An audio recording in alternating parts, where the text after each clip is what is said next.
caption. Jadi secara sederhana caption ini artinya teks penyerta gambar. Teks apa? Ada yang bisa kasih makna teks penyerta gambar itu apa?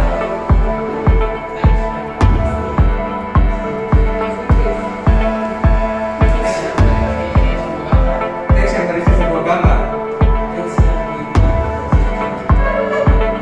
Berdasarkan penolakan gambar.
pertama, ini halaman kedua.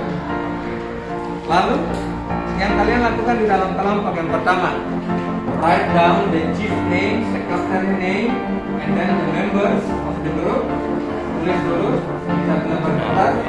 Lalu yang pertama, kalian cari punya bahasa Indonesia dan catat teks pertama dan kedua. Teks pertama dan kedua. Teks pertama bahasa Indonesia dan kedua bahasa Indonesia. Sudah ya? Kemudian yang ketiga, menjawab pertanyaan yang ada di lembar kedua ini. Pertanyaan ini untuk kedua teks. Kedua teks yang tadi diterjemahkan itu. Berulang. Pertanyaan ini untuk kedua teks yang tadi diterjemahkan. Jadi coba kalian perhatikan. Umpama soal nomor 1. What is the text about? Mengenai apakah teks itu? Berarti jawaban kalian harus untuk dua teks. Paham kan? Teks 1 is about apa? Teks 2 is about apa? Begitu pula nomor 2 sampai nomor 5. Nah, jadi sudah jadi kan? Yang terakhir, teks berbentuk grafik ini. Dijawab saja dia punya pertanyaannya. Bisa jelas? Oke. Mau kembali dalam kelompok you just need to use Google Translate. You have Google Translate. Tinggal di caption aja gambarnya, langsung teksnya muncul. Langsung teks bahasa Indonesia muncul.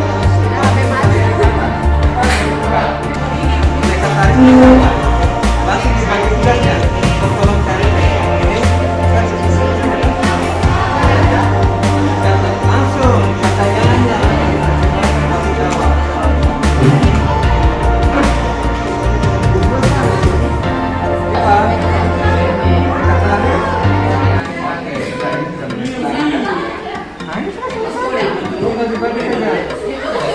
Lalu opor foto sekretaris ini sudah. Nah, di foto sudah. Lalu ini baju pertanyaannya. Pertanyaannya kita tinggal langsung. Sekretaris mana lembar kerja banyak? Lembar kerja di pasar.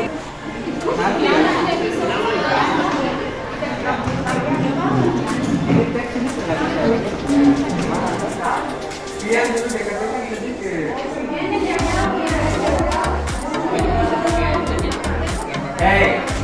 Nilai yang Bapak Guru.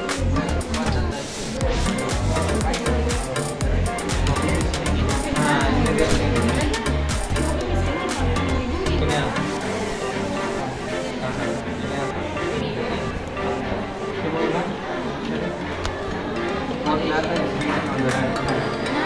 Oh ya, iya video ya. Tolong perhatikan sini, teman-teman, anak-anakku. Di teks grafik ini, kan dia datanya soal nomor 2. Data apa yang diberikan di sebelah kanan? Nah, lihat ini, sebelah kanan yang ini ya. Kanan yang ini nih, kanan yang ini. Jadi pegang teksnya begini. Jadi sebelah kanannya sebelah ini. Sehingga yang ditanyakan adalah data yang sebelah sini. Thank you, Pak Lur. Ini kalau yang tadi. Ini pakai Google bisa. Oke. Tolong perhatikan kalau sudah if you already finished with translating the text, kalau teksnya sudah selesai, masuk ke practice 2. Practice 2 itu menjawab 5 questions. 5 pertanyaan.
perkenalkan, nama saya Nur Asmi Rahwarin.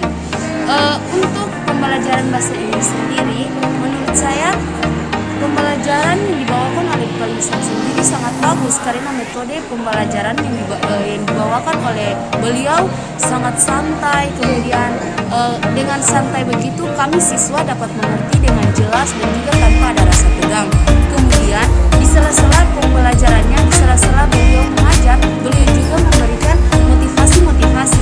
Dengan motivasi-motivasi tersebut, kami siswa, kami semua dapat termotivasi atas motivasinya itu.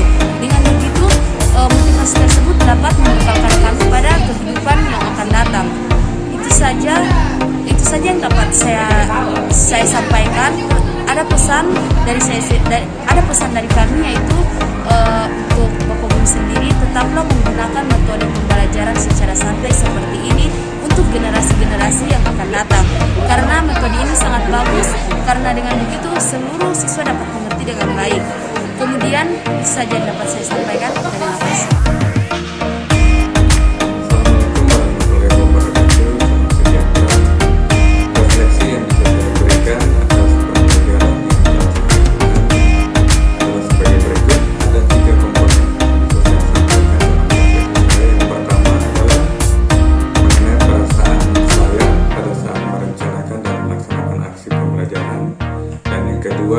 Pembelajaran yang bisa saya dapatkan terhadap aksi yang telah saya terapkan. Yang ketiga, perencanaan untuk memperbaiki proses. Pada tahapan perasaan, pada saat merencanakan dan melaksanakan aksi pembelajaran, saya secara pribadi merasa senang karena pembelajaran berdiferensiasi yang di dalamnya disisipkan kompetensi sosial dan emosional dapat berjalan dengan sukses. Hasil pembelajaran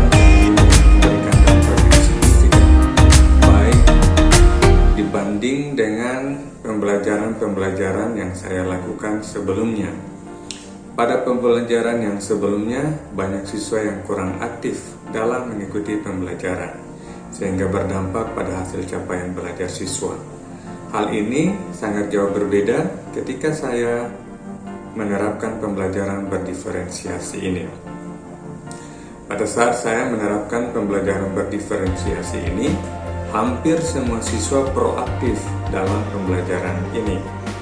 Hal ini dikarenakan penerapan diferensi konten, proses dan produk yang benar, dan juga penerapan kompetensi sosial emosional dapat berjalan dengan baik. Dengan adanya pembelajaran berdiferensiasi yang diintegrasikan dengan kompetensi sosial emosional ini, capaian belajar siswa menjadi lebih baik. Saya sebagai pengajar merasa senang dan juga peserta didik merasa nyaman dalam belajar. Komponen kedua dari refleksi yang bisa saya sampaikan adalah terkait pembelajaran apa yang bisa saya dapatkan lewat aksi pembelajaran yang telah saya terapkan. Kemudian apakah target pembelajarannya tercapai dan bagaimana pembelajaran ini bisa berguna di masa mendatang. Target pembelajaran yang dirancangkan ternyata dapat tercapai dengan baik lewat penerapan pembelajaran berdiferensiasi yang diintegrasikan dengan kompetensi sosial emosional ini. Semua peserta didik dapat mengikuti pelajaran dengan baik. Penerapan model pembelajaran ini dapat menjawab kebutuhan, minat, dan profil belajar siswa baik secara konten, proses, dan produk. Saya yakin bahwa dengan menerapkan model pembelajaran berdiferensiasi secara kontinu, maka target pembelajaran akan tercapai dengan tetap mengedepankan kebutuhan, minat, serta profil belajar siswa. Tentunya, ke depannya, model pembelajaran ini dapat menjadi model yang cocok untuk digunakan oleh pendidik dalam mendidik dan mengajar peserta didik. Selanjutnya, pada komponen terakhir dalam refleksi saya adalah tentang perencanaan untuk memperbaiki pembelajaran ini di masa yang akan datang. Ada beberapa hal yang menjadi perhatian saya sebagai bentuk perbaikan pada proses pembelajaran selanjutnya. Yang pertama, saya perlu melakukan diagnosis awal yang lebih komprehensif untuk menentukan atau mengelompokkan peserta didik berdasarkan minat, kebutuhan, serta profil belajarnya. Hal ini tentunya harus lebih melibatkan peran wali kelas, guru BPBK, serta orang tua peserta didik.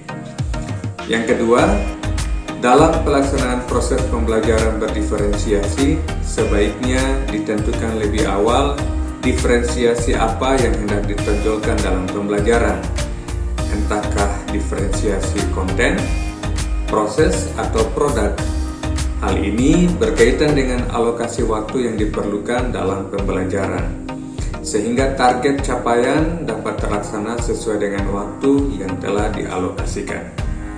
Yang ketiga, saya perlu lagi meningkatkan kemampuan mengkolaborasikan media pembelajaran.